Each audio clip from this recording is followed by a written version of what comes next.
It gives me great pleasure to introduce Mr. Shil Shanghavi. Welcome to The Growth Concept.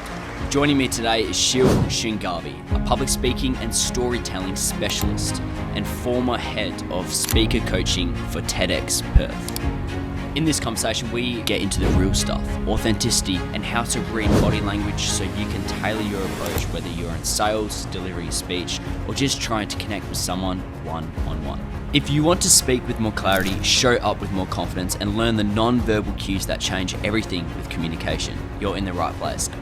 This is The Growth Concept. Welcome to the stage, Mr. Shil Shanghavi.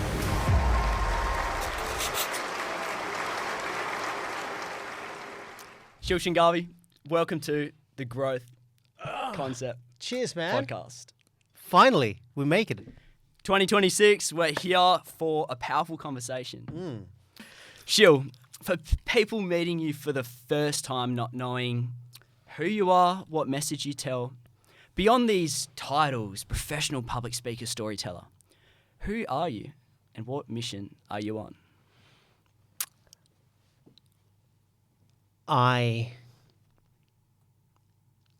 Let's start with the who am I. Beyond the title, Beyond the titles. I don't have a title. I prefer to not give myself one. If others choose to, then that's on them. I'm a football fan. I'm a Manchester United fan. You know that already. I love wildlife. I've always had an interest in how everything in the world is connected. I love sneakers. I also love red Skittles. So if somebody hands me a bag of Skittles, somebody hands me a bag of Skittles, I'll only pick up the red ones and discard the rest because I don't like them. Why? Because I've always enjoyed the red Skittles. I also am a person who struggles with heat, hence the reason I've asked you to cool the room down today. And one thing I would like people to know more about me is behind the facade and the reputation of being the person with a professional speaking title is that I'm afraid of what I do. I know it doesn't come across in that way. However, I am. So that's who I am. We can unpack that later. And what was your second question? What mission are you on? To change the way the world speaks. Wow. How come that's your mission? Because I've wanted to always improve the way I speak. And having been on that journey for over 3 decades, I've seen how there's much to do with how the world communicates. And I'd love to see that become better. Do you see, looking at the world as a picture, do you see that we're lacking heavily in the way we communicate? Or is it enhancing in some areas? Obviously, phones or the technology revolution, that's amplified some ways we communicate. But do you see a need for other areas? What's your definition of it? So as you said, we communicate online, we communicate in person, we communicate on the video. Is your question what area can we improve in all that or in face-to-face verbal communication? I'd say face-to-face verbal communication. We can improve greatly in face-to-face verbal communication. You're smiling and you're nodding enthusiastically because you agree with me. We've become complacent, lazy, and we've taken that for granted, i.e. face-to-face communication.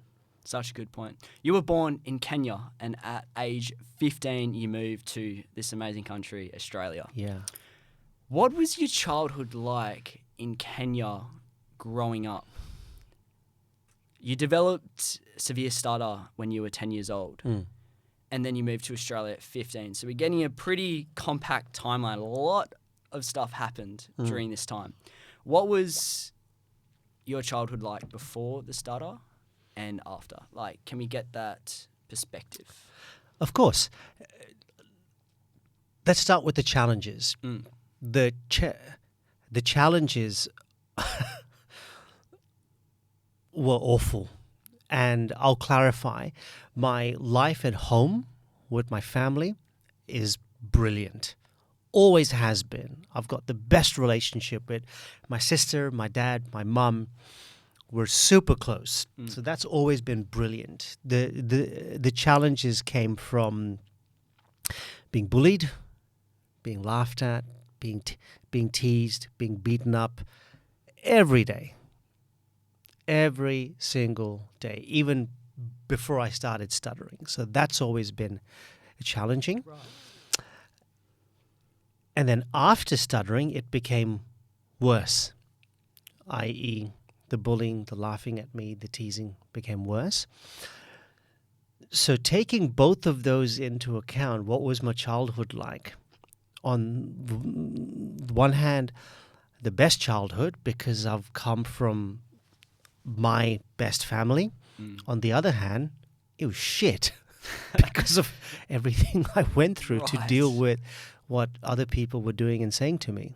Something's just clicked. Obviously, we don't know the underlying root on how stutter just develops at age 10. You just, I guess, caught it. Do you think with all that bullying and trauma that you went through that had kind of influenced that side? Partly, yes. When I wasn't aware that it was developing, my parents became more aware of it. I was a kid. I didn't understand what it meant to start developing a stutter. What I do remember is when I started, I wasn't aware and I didn't care. I only became aware and cared when other kids started to pick on it. Does that make sense? Yeah. That's the point that I became aware of it. And as I'm speaking, I know I had a point to this. Can you repeat your question, please? Because I want to answer your question succinctly. What was it? If you've forgotten, it's okay. We can go to something else. No, I feel like, no, it's there, but I feel like I'm just taking in so much information. And I think that process is eye-opening because I can relate to some parts of that story. It was, what was your life before stutter and after? And obviously we spoke about the bullying may have influenced Correct. this. So did the bullying influence it? Absolutely. Absolutely. From a kid, the bullying influenced it. As I became a teenager, when you want to become friends and be liked by people, we've all been through that stage in life. Yeah. I struggled to make it happen, which resulted in my stutter getting worse. Through to university, through to my first job, through to my corporate life, it chips away at you. And the more it chips away at you, the more it affects your confidence and your well-being. So it absolutely affected it, and it made it worse. Wow, that's insane. That's crazy. I can only imagine what that pressure would have felt like for you. When I asked you, what is your passion in a Zoom call we did on Tuesday, you said to me, and I love this, it opened my mind to this whole perspective. You said, Keone, love that question. What is passion? And I typically answered like the answer you get all the time is something I love to do that time just flies by. And then you said, okay, that's great. But you said a very interesting point that the word passion comes from a Latin word, pati, meaning to suffer. So then I ask you, why did you choose the passion for public speaking with it something being so scary, daunting, and tiring for you? Like, it mentally just drains you. I think that's crazy. How come you've chosen that avenue, and how come that's your passion if it's something that's so hard? I have wanted to do this since I was a kid. Nice. One of the memories I have when I was in my playground in school was being beaten up because I couldn't play marbles. And, it was over a game of marbles because I struggled to say my name and to introduce the game. And I was told to go and stand in a corner on my own because I'm stupid and I didn't belong with everybody else. So I cried and I stood in this corner. And in that moment, I asked myself, what do I need to do to speak clearly? And in that moment, I knew that I wanted to learn how to speak to one person and then a group of people. And it's a curiosity I felt ever since I was 10. So I've wanted to do it ever since I was a kid. Over time, it became a challenge, and then it became a game, and then it became an obsession. So I've chosen to do this because of curiosity, gamification, and obsession. I remember hearing one of the messages you said on another podcast that you would go to a networking event with a game in mind to introduce yourself to X amount of people, get X amount of connections. Yes.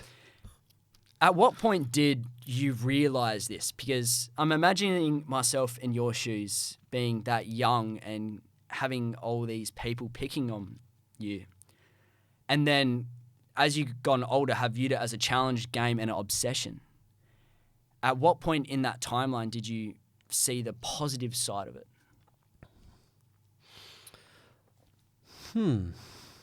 That's an unexpected question. At what point did I see the positive side of it? Yeah. I can't say I've ever I can't say I've ever felt the point where I went from a negative side of it to a positive side of understanding the pursuit of fluency. I realized in a later stage in life, in my late 20s to early 30s, that what I've been training myself to do is going to succeed me. It wasn't until a later stage in life that I realized that. As a kid, you aren't aware of the distinction between a negative experience and a positive experience. Well, I wasn't aware of that. So I can't say that there was a moment where I knew, wow, this has gone from a negative experience to a positive experience. And if it happened, it was only until I was older that I realized what I've got is elite. I talk about that concept on stage, but that didn't happen until later in life. Does that answer your question? Yeah, it does. The fact that it's like the conversation we had earlier about growth, it's that 1%, and it's over time with doing the reps, you've then realized that it is elite to have this, which is a good change of mind. It's like same with having dyslexia or ADHD. You can either view it as what school portrays it as, that negative view, or come out of school and actually search up the positive side of it, and it's like, oh, ADHD, hyper focus on something you're passionate about. Hold on, we can pivot that, and you're going all in on that, which is interesting. Did someone teach you this, or is it something that you picked up over time with having this mindset shift? That's something I'm proud of. Is none of this has been taught by somebody else. It's all been self-taught, and I'm proud of that because I've learned it all on my own through hours and hours and hours of practicing, trying, doing it again, practicing, trying, and doing it again. A turning point was when I realized what I've got isn't a disability, which is what so many people have put as a label to it and to me. People would apologize and say, we're so sorry, Shil, that you have a disability. And I accepted it. I took it. Yeah. Until I realized, no, I don't have a disability. So excuse my language on this, fuck off. Amen. Stop saying that to me. Yeah. What I've got is an elite skill because It's taught me to see speech and construction and fluency in a way that 99%, more than 99% of people would never think about. How is that a disability? Do you still It's a have people, hyper ability. Yeah. Do you still have people coming up to you and apologizing for what you have? Yeah. And if so, how do you respond to that? I respond with, please don't apologize. That simple. Never apologize. I love what I have. It's everything about me and who I am, so please don't apologize. I love that. When you Apologize in a way that doesn't make the other person feel bad for what is a positive intention. Yeah. Good point, putting it back in their court as such. Well, I can say don't apologize because you're wrong. That's a shitty way to position it. Or I could say, I appreciate the thought. Please don't apologize because I love what I've got. There's a difference with how it's positioned. Yeah. Yeah, I can relate to you in that sense with having dyslexia. People are like, oh, sorry that you struggle to read, all this, all that. But it's like, it's kind of the same thing, which is extremely powerful with that reframe.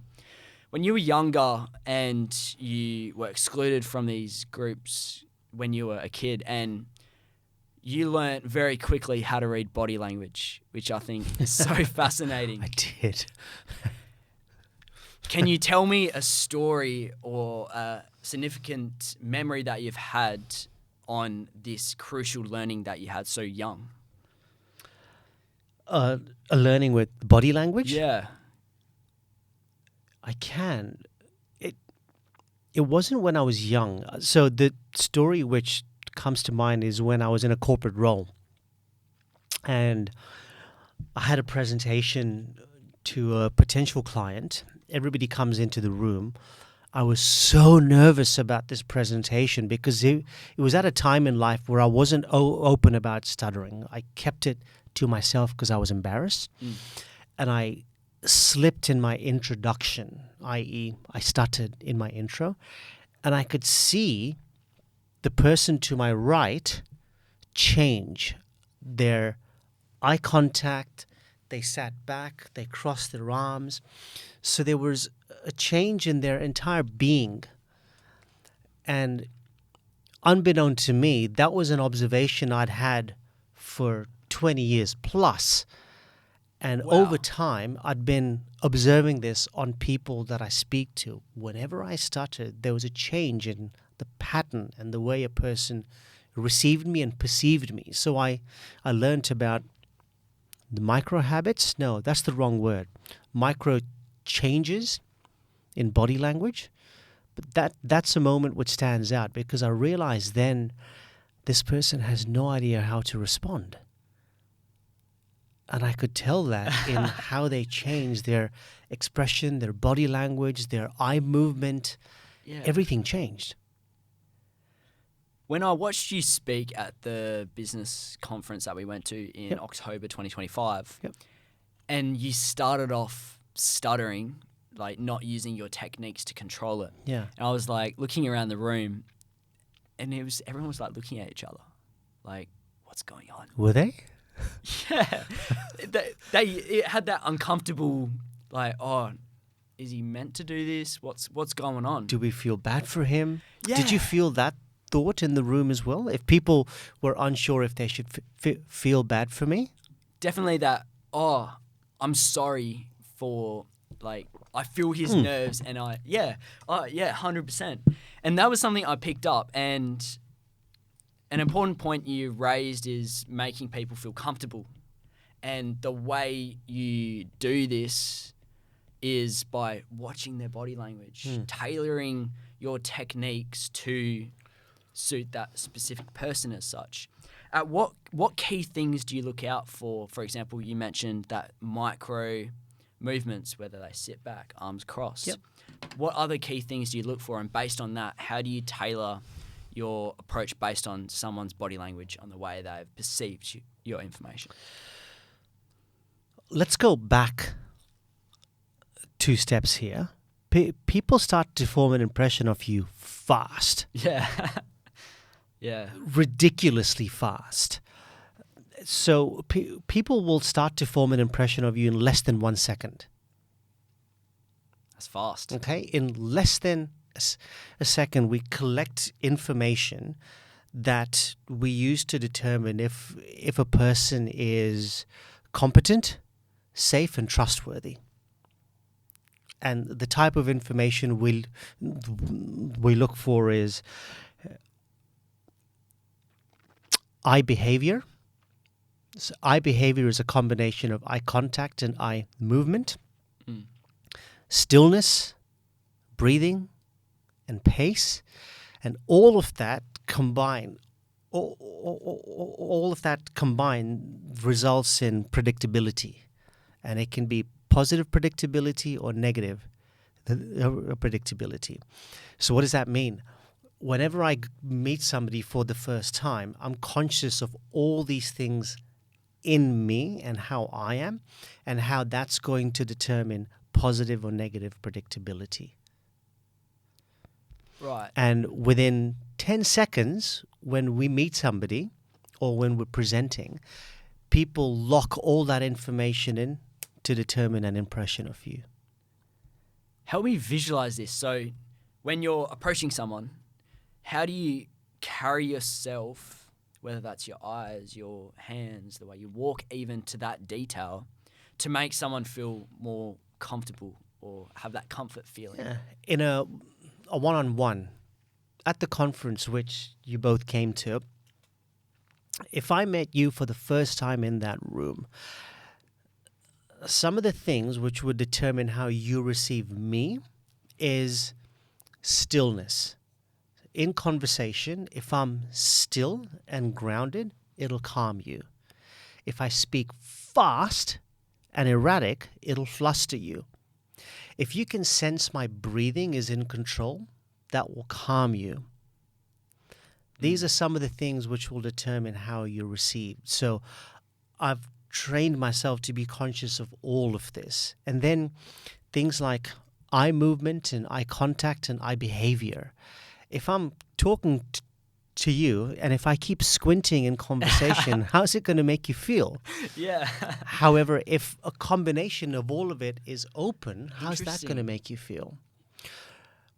Conversely, if I start stuttering and I see a shift in your body language, I've always felt it's my responsibility to take that on and then to make you feel more comfortable about how to manage it.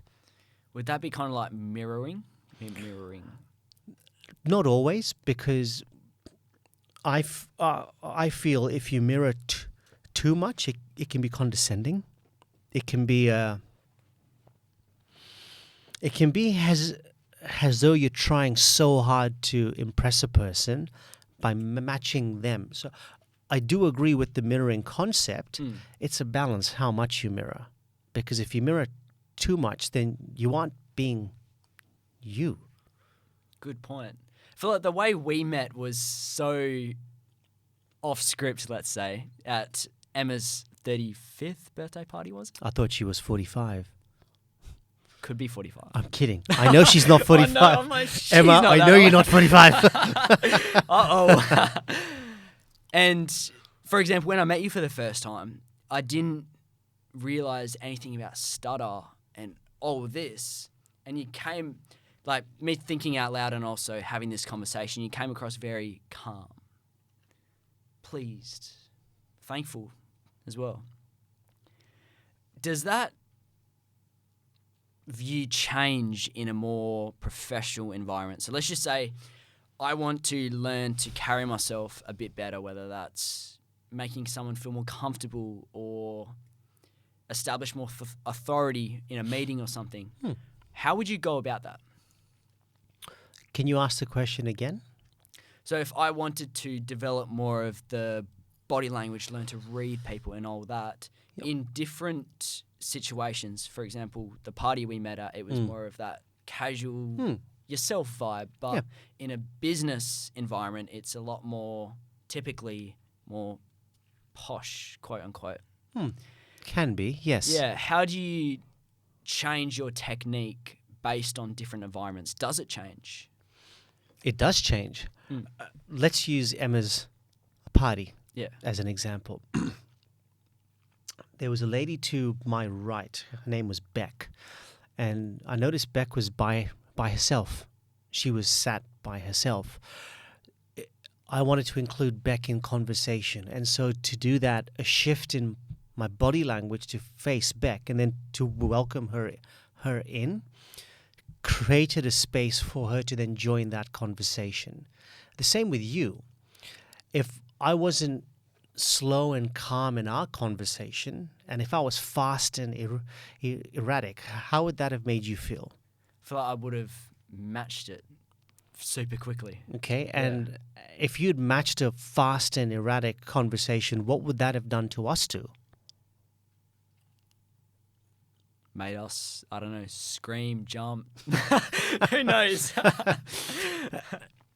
I feel if the two of us were in a fast, erratic conversation the first time we met, we wouldn't be here today.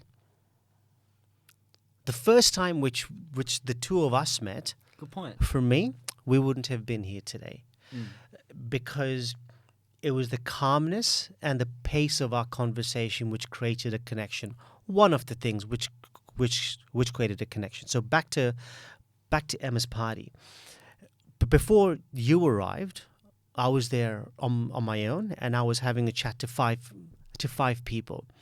The positioning of my expression, my gestures, and my body language was open, inviting, and playful. I wouldn't apply a playful mood and tone in a business conversation, especially the first time. And then it depends on what I want out of that conversation. So what's my pace like? What's my pitch like? What's my facial movement like? And then what's my eye movement like? That's a combination of eye contact and eye behavior. So eye contact is what I'm doing now. Eye behavior is when I'm looking at you and I start to blink. That's eye behavior. Or this is eye contact, and now I'm starting to look around the room. How does that make you feel? Almost like checking the time. Like he's distracted. Yeah, good point. So a combination of that is what I would take into any environment and adjust that based on the room I'm in. Am I going to be playful or assertive? In a business context, depending on the audience I'm in front of and the amount of time we've got, do you get to the point? How fast do you get to the point? What words do you use in the sentence which you're constructing? Where do you put your hands? Do you sit back? Do you cross your arms? Or do you sit up on the table? How do you position yourself to give you the best outcome of the conversation you would like? There's a lot to go into. Yeah, no, this is really interesting. When you say playful gestures, what does that look like? Like, help me visualize, because when I came into Emma's party, I didn't, even today, I don't really think about the way I, consciously think of the way I use my hands, the way I look around. Sure. It's not something I've really thought about before, so. And I don't encourage people to overthink it. Yeah. Yeah, I'm not true. saying overthink it. Do it in a natural way. So playful is, I was having a chat with the group. One of the guys said something. I'm not going to repeat it. He said something, and my response to that was, same here, which comes across as a playful gesture, as in, same here. I totally get that. I'm with you. Yeah. Playful gesture. I wouldn't carry that into a business conversation unless I've gotten to know a person over a year, maybe. And it's a playful conversation. Until then, I wouldn't take that into a business meeting. Are you with me? Yeah, that makes sense. But then when you're wanting to build that connection with the client or your audience in this sense, and you want to connect with them on the human-to-human level, would those gestures, obviously not going over the top, create more of that connection as compared to more of that disciplined approach? Would you use that word? Of course. you balance the amount of energy and the way you gesture. So just before Christmas, I had a chat to a group that liked to book me to speak at their professional development day. There was 5 of them. There was 1 of me. One of the things I love doing at the beginning of a conversation is avoiding the "are you busy?" So what's on at the moment? I hate those questions because they're cliche. Yeah. Their opening question to me was, "So how was your weekend?" And I responded, "It was upsetting because I'm a Manchester United fan and we lost again." 2 of the other people are Liverpool fans. Our man behind the camera is a Liverpool fan. I know. So I looked at him. They were Liverpool fans. So to carry my playful side, I balanced the gesture, the movement, and said, I'm done. I'm already done. I can still do that and say, I'm done. And it comes across as playful without being overly aggressive about it and saying, I can't believe you're a Liverpool fan. Oh, come on, man. Do you understand the difference? Yeah. Okay. So how can I be more aware or conscious in different situations without overthinking it? Do you have a step-to-step action step that you would go about it? I would be doing an injustice if I said, here's a 5-step action plan for how to measure your body language. Excuse the character. Yeah. Because it doesn't exist. Yeah. And we'd be overthinking it. It doesn't exist in my world because then we're overthinking it. I coached a chef, and this story will answer your question. I coached a chef for his TEDx talk. And there was part of his talk where he was showing fruit and the products he uses to cook. We choreographed the gestures for that part, specifically for that part. And for the rest of the talk, I encouraged him to gesture the way he would when it feels natural. Because if you over-choreograph the way you gesture and you're off by a quarter of a second, have you ever watched a movie that's dubbed?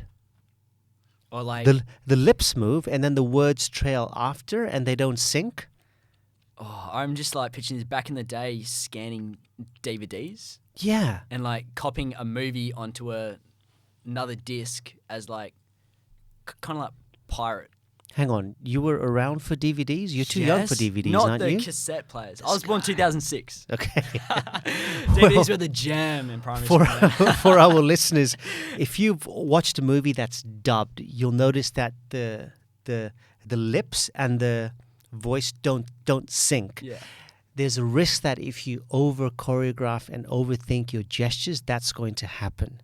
Right. Okay. And if it's even a quarter of a second off, you will come across as cringy and off. I remember a guy I watched on stage, and he was clearly overthinking the gestures, and he forgot to gesture at a certain time. So he said something, and then he gestured, and it didn't fit. It seemed like a performance that was too thought about, and it didn't connect with people. So there isn't a step-by-step guide. It comes with experience and intuition.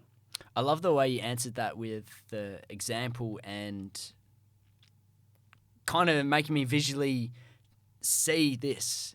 Kind of like visually see this, yeah. Yeah, you've made that a lot clearer. Did you have to learn this being up on stage with making people feel comfortable? Or was it something that completely came natural for you? Nothing's come natural. It's all come through stuttering. What do you mean? When you have a stutter, you notice everything. Because you're overthinking. You're aware of everything. Right. I used to overthink. Now it's controlled thinking. And it's experience.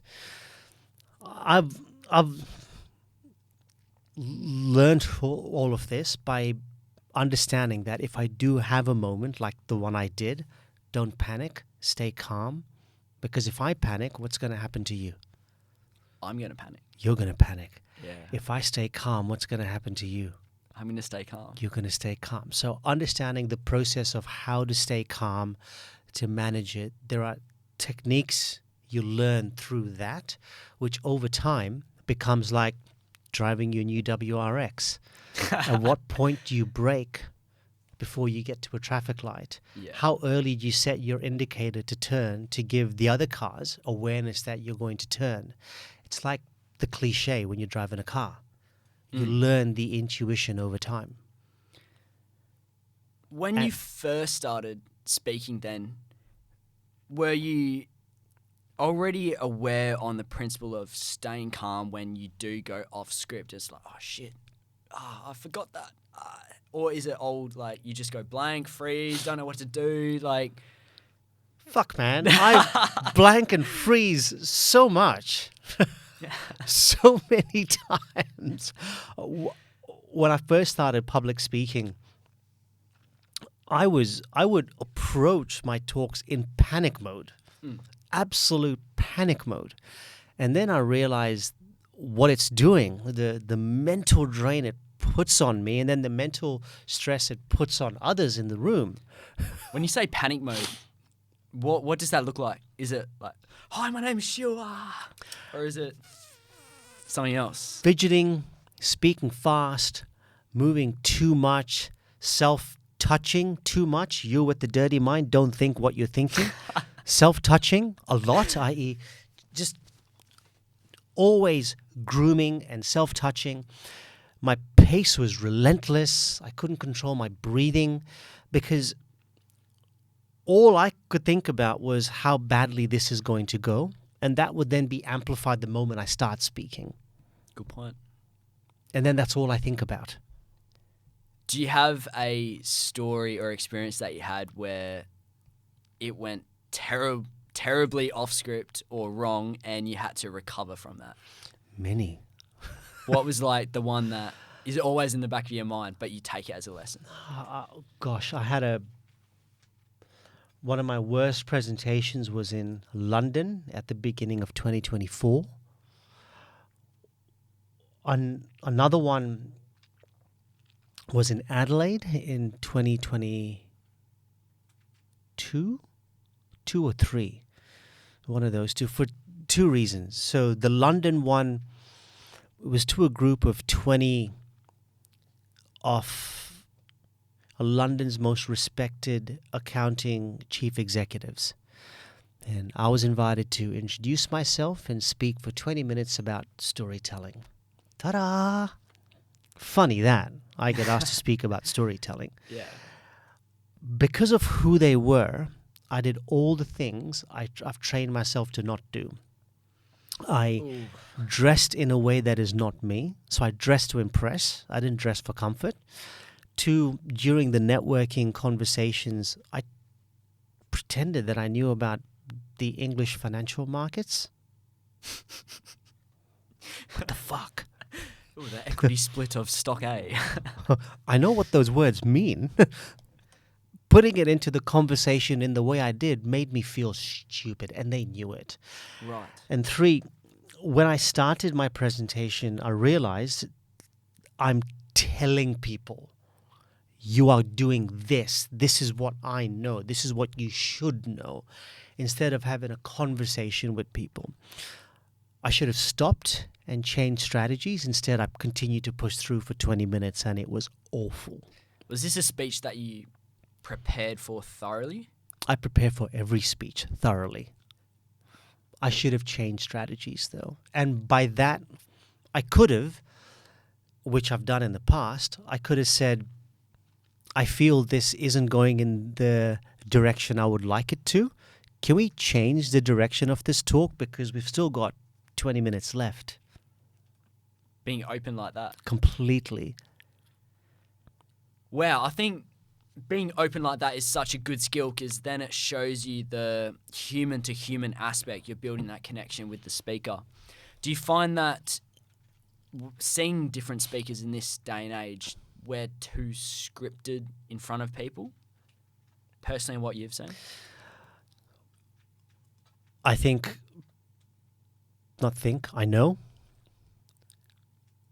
And the caveat I'll set is this.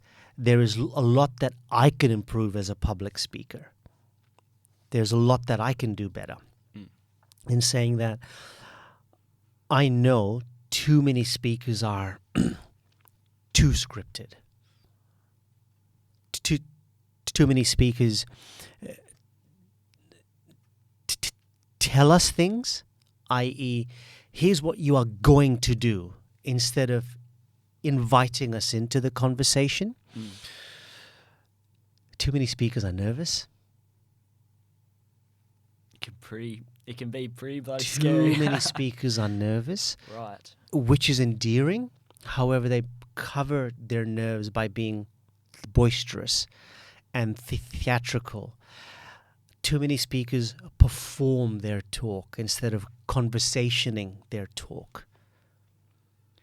But with that, performing the story, would that enhance if in this sense you're giving us talk on a personal story, would performing that enhance it, or is there a fine line between having this conversation and performing?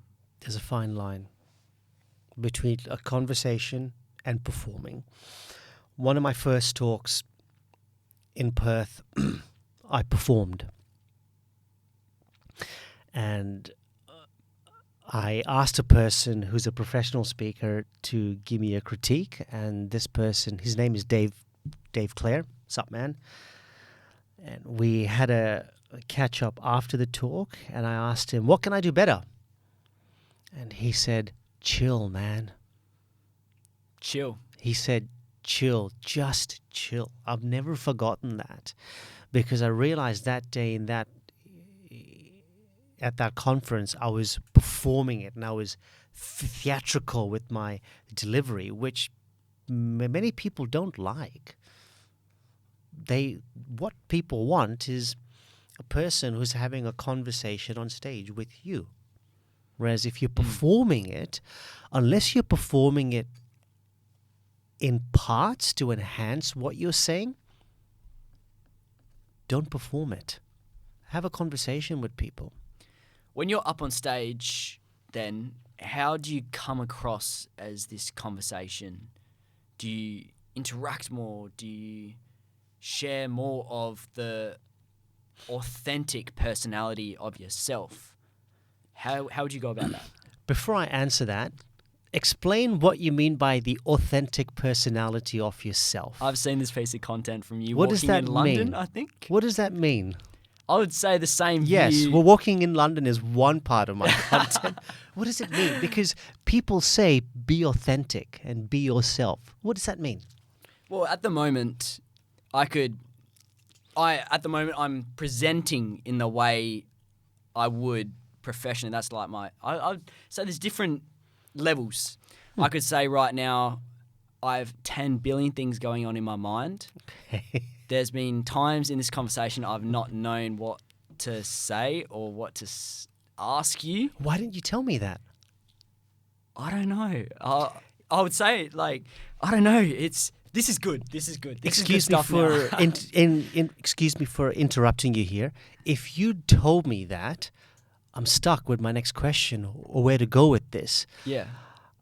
I don't know if people who watch would have ever heard an interviewer say that, which makes you sound and feel so much more human.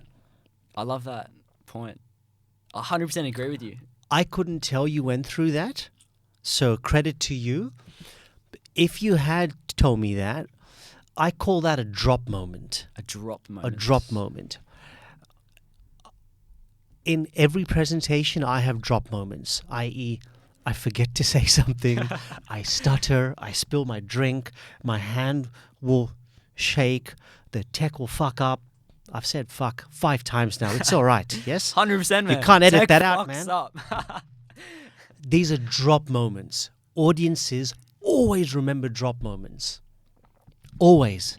It's a moment in a podcast or a conversation or a presentation where whoa, something happens that's unexpected. Like, man, there's 10 billion things in my mind. I have no idea where to go with the conversation.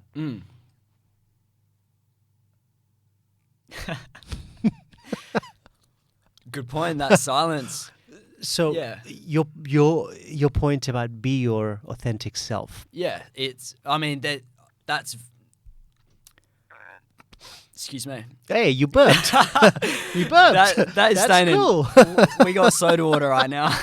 Drunk it too fast. I've never had a chat with somebody who burps on a podcast. That like... Can I burp back? 100% go. That was a tiny burp. It's awful. Oh, I love this. That authenticity right there. So... Authenticity costs.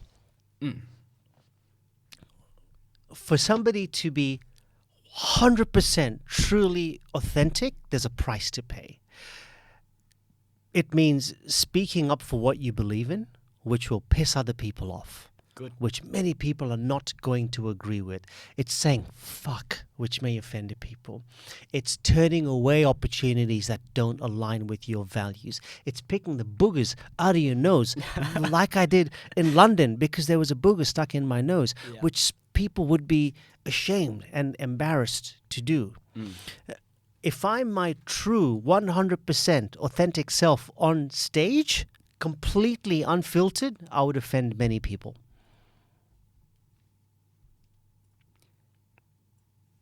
Many people.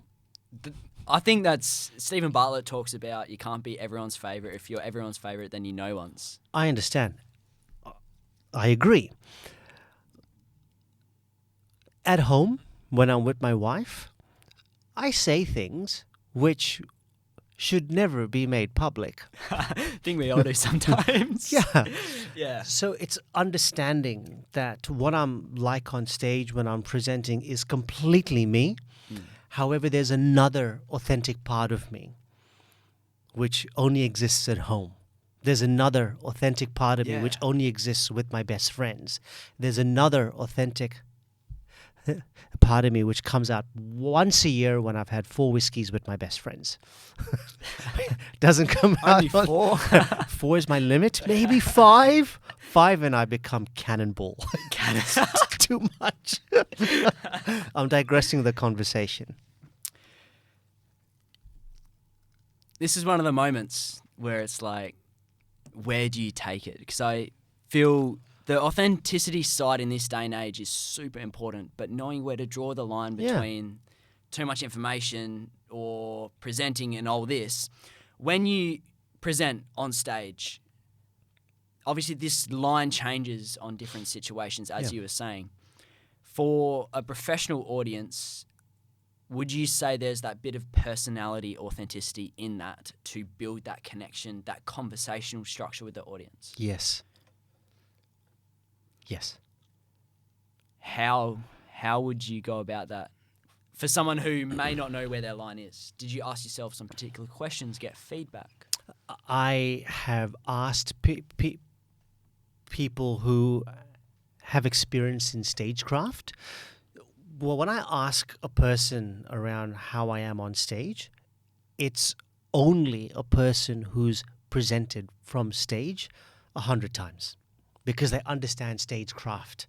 I wouldn't ask respectfully and a member of the audience who doesn't understand what it's like to be on stage.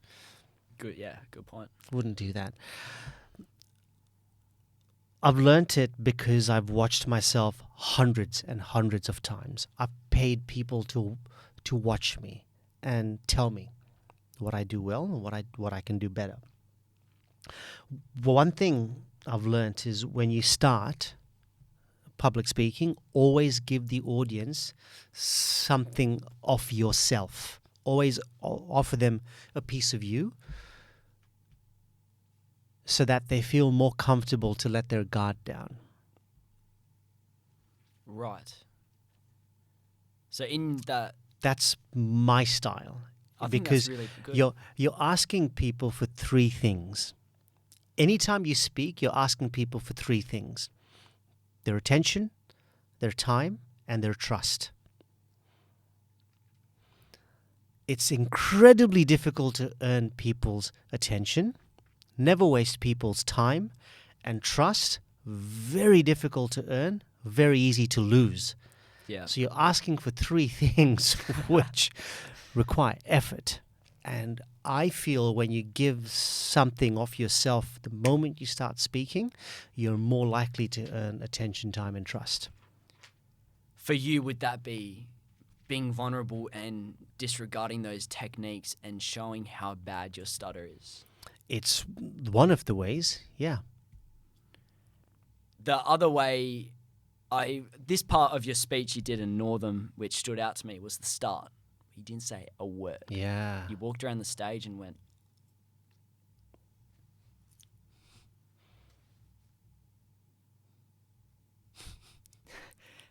And everyone was like, what is going on? Would that be another technique you use? Yeah. That's incredible. Silence. Silence. Silence. Superpower. I wanted to demonstrate how you can earn attention, time, and trust without saying a word. The next time you get up to do the public speaking, try it. Only use your facial movements. That's your eyes, your expressions, your contours, your gestures, and your body positioning. Only use that for 60 seconds to convey your message. 1, people will not be expecting it.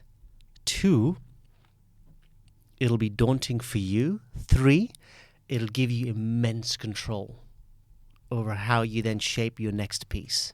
Wow. It may not work well in a conversation like this because this is designed to be a conversation which starts.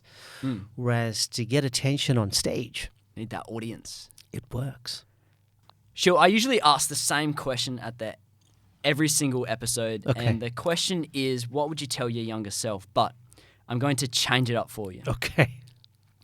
If all your social media posts, videos, and speeches were erased from the internet forever, and all you had was the next 60 seconds, what's the most useful thought you could leave to the world?